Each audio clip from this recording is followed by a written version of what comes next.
1 number প্ৰশ্ন, কাক দিহিঙ্গীয়া ৰজা বুলি কোৱা হৈছিল? অপশ্যন ক চুহুংমুং, অপশ্যন খ চুকাফা, অপশ্যন গ চুবিনফা, অপশ্যন ঘ ওপৰৰ এটাও নহয়। ইয়াৰ শুদ্ধ উত্তৰ অপশ্যন ক চুহুংমুং। 2 নম্বৰ প্ৰশ্ন, কেপ্টেইন থমাছ ৱেলছে অসম পাত্ৰ মন্ত্ৰী কিমানজন মন্ত্ৰীৰ দ্বাৰা গঠন কৰিছিল? অপশ্যন ক 3জন মন্ত্ৰী, অপশ্যন খ 5জন মন্ত্ৰী, অপশ্যন গ 4জন মন্ত্ৰী, অপশ্যন ঘ 2জন মন্ত্ৰী। ইয়াৰ শুদ্ধ উত্তৰ অপশ্যন খ 5জন মন্ত্ৰী। 3 নম্বৰ প্ৰশ্ন, কোন ৰজাই অসমত প্ৰথম সংগঠিত জনসংখ্যা লোকপিয়ল অনুষ্ঠিত কৰিছিল? অপশ্যন ক চুহুংমুং, অপশ্যন খ চুকাফা, অপশ্যন গ ৰুদ্ৰসিংহ, অপশ্যন ঘ ওপৰৰ এটাও নহয়। ইয়াৰ শুদ্ধ উত্তৰ অপশ্যন ক চুহুংমুং। 4 নম্বৰ প্ৰশ্ন, বিছানং কোন আছিল? অপশ্যন ক এজন মোগল প্ৰধান, অপশ্যন খ এজন আহোম প্ৰধান, অপশ্যন গ এজন চিংফৌ প্ৰধান, অপশ্যন ঘ ওপৰৰ এটাও নহয়। ইয়াৰ শুদ্ধ উত্তৰ অপশ্যন গ এজন চিংফৌ প্ৰধান। 5 নম্বৰ প্ৰশ্ন, নিম্নলিখিত কোনজনে বাৰ্মিছসকলক অসমলৈ আমন্ত্ৰণ জনাইছিল? অপশ্যন ক বদন চন্দ্ৰ বৰফুকন, অপশ্যন খ মণিৰাম দেৱান, অপশ্যন গ পিয়লি ফুকন, অপশ্যন ঘ ওপৰৰ এটাও নহয়। ইয়াৰ শুদ্ধ উত্তৰ অপশ্যন ক বদন চন্দ্ৰ বৰফুকন। 6 নম্বৰ প্ৰশ্ন, গান্ধীজীৰ প্ৰথম অসম ভ্ৰমণ কিমান চনত আছিল? অপশ্যন ক 1921 চনত, অপশ্যন খ 1890 চনত, অপশ্যন গ 1895 চনত, অপশ্যন ঘ 1901 চনত। ইয়াৰ শুদ্ধ উত্তৰ অপশ্যন ক 1921 চনত। 7 নম্বৰ প্ৰশ্ন, আহোম ৰজাৰ শাসনকালত কোনে বয়ন বাধ্যতামূলক কৰিছিল? অপশ্যন ক ৰুদ্ৰসিংহ, অপশ্যন খ মোমাই তামুলী, অপশ্যন গ চুহুংমুং, অপশ্যন ঘ ওপৰৰ এটাও নহয়। ইয়াৰ শুদ্ধ উত্তৰ অপশ্যন খ মোমাই তামুলী। 8 নম্বৰ প্ৰশ্ন, দুজন ৰজাক বৰুৱা ৰজা বুলি জনা হৈছিল। দুজনৰ মাজত এজন প্ৰতাপ সিংহ আছিল আৰু আনজন কোন আছিল? অপশ্যন ক চুকাফা, অপশ্যন খ গদাধৰ সিংহ, অপশ্যন গ ৰুদ্ৰসিংহ, অপশ্যন ঘ ওপৰৰ এটাও নহয়। ইয়াৰ শুদ্ধ উত্তৰ অপশ্যন খ গদাধৰ সিংহ। 9 নম্বৰ প্ৰশ্ন, কুৰংগ নায়নীক কোনে বিয়া কৰাইছিল? অপশ্যন ক শিৱ সিংহ, অপশ্যন খ প্ৰতাপ সিংহ, অপশ্যন গ জয়ধ্বজ সিংহ, অপশ্যন ঘ ৰাজেশ্বৰ সিংহ। ইয়াৰ শুদ্ধ উত্তৰ অপশ্যন ঘ ৰাজেশ্বৰ সিংহ। 10 নম্বৰ প্ৰশ্ন, নিম্নলিখিত কোনজন আহোম ৰজাই বংগ আক্ৰমণৰ পৰিকল্পনা কৰিছিল?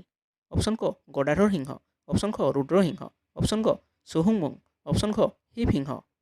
ইয়াৰ শুদ্ধ উত্তৰ অপশ্যন খ ৰুদ্ৰসিংহ। 11 নম্বৰ প্ৰশ্ন, কোন বছৰত বাৰ্মিছসকলে প্ৰথম অসম আক্ৰমণ কৰিছিল?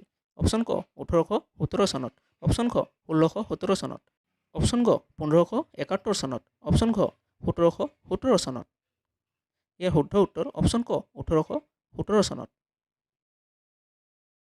12 নম্বৰ প্ৰশ্ন, কোন বছৰত ইয়াণ্ডাবু চুক্তি স্বাক্ষৰিত হৈছিল? অপশ্যন ক 1885 চনৰ 24 ফেব্ৰুৱাৰী, অপশ্যন খ 1825 চনৰ 24 ফেব্ৰুৱাৰী, অপশ্যন গ 1886 চনৰ 24 ফেব্ৰুৱাৰী, অপশ্যন ঘ 1826 চনৰ 24 ফেব্ৰুৱাৰী। ইয়াৰ শুদ্ধ উত্তৰ অপশ্যন ঘ 1826 চনৰ 24 ফেব্ৰুৱাৰী। 13 নম্বৰ প্ৰশ্ন, কছাৰী মুদ্ৰাৰ সচৰাচৰ আকৃতি কি আছিল? অপশ্যন ক ত্ৰিভুজ আকৃতিৰ, অপশ্যন খ বৃত্ত আকৃতিৰ, অপশ্যন গ বৰ্গ আকৃতিৰ, অপশ্যন খ ওপৰৰ এটাও নহয়। ইয়াৰ শুদ্ধ উত্তৰ অপশ্যন খ বৃত্ত আকৃতিৰ। 14 নম্বৰ প্ৰশ্ন, চুতীয়া ৰাজ্য কাৰ শাসনকালত আহোমসকলে সংযুক্ত কৰিছিল? অপশ্যন ক প্ৰমত্ত, অপশ্যন খ চুকাফা, অপশ্যন গ চুহুংমুং, অপশ্যন ঘ ওপৰৰ এটাও নহয়। ইয়াৰ শুদ্ধ উত্তৰ অপশ্যন গ চুহুংমুং। 15 নম্বৰ প্ৰশ্ন, কছাৰী ৰজাসকলৰ অন্তিম ৰাজধানী কি আছিল? অপশ্যন ক মাহুৰ, অপশ্যন খ খাছপুৰ, অপশ্যন গ মাইবং, অপশ্যন খ ডিমাপুৰ। ইয়াৰ শুদ্ধ উত্তৰ অপশ্যন খ খাছপুৰ। 16 নম্বৰ প্ৰশ্ন, প্ৰথম মোৱামৰীয়া বিদ্ৰোহৰ আৰম্ভণি কাৰ ৰাজত্বকালত হৈছিল? অপশ্যন ক প্ৰমত্ত সিংহ, অপশ্যন খ লক্ষ্মী সিংহ, অপশ্যন খ ৰুদ্ৰসিংহ, অপশ্যন খ পুৰন্দৰ সিংহ। ইয়াৰ শুদ্ধ উত্তৰ অপশ্যন খ লক্ষ্মী সিংহ। 17 নম্বৰ প্ৰশ্ন, কি নামেৰে আহোম ৰাজকীয় লোকসকলৰ সমাধি স্তূপবোৰ জনা যায়? অপশ্যন ক দুল, অপশ্যন খ কবৰ, অপশ্যন গ মৈদাম, অপশ্যন ঘ শ্মশান। ইয়াৰ শুদ্ধ উত্তৰ অপশ্যন গ মৈদাম।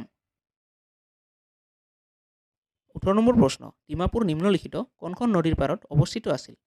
অপশ্যন ক ব্ৰহ্মপুত্ৰ, অপশ্যন খ দিখৌ, অপশ্যন গ দৈয়াং, অপশ্যন ঘ ধনশিৰি। ইয়াৰ শুদ্ধ উত্তৰ অপশ্যন ঘ ধনশিৰি। 19 নম্বৰ প্ৰশ্ন, উমানন্দ মন্দিৰ কোন ঈশ্বৰৰ সৈতে সম্পৰ্কিত? অপশ্যন ক শিৱ, অপশ্যন খ গণেশ, অপশ্যন গ দুৰ্গা, অপশ্যন ঘ চণ্ডিকা। ইয়াৰ শুদ্ধ উত্তৰ অপশ্যন খ গণেশ। 20 নম্বৰ প্ৰশ্ন, প্ৰাচীন কালত অসমৰ ডাঙৰ ব্যৱসায়ীসকল সাধাৰণতে কোনটো সমাজৰ আছিল? অপশ্যন ক কোচ, অপশ্যন খ ব্ৰাহ্মণ, অপশ্যন গ কলিতা, অপশ্যন ঘ কৈৱৰ্ত। ইয়াৰ শুদ্ধ উত্তৰ অপশ্যন গ কলিতা।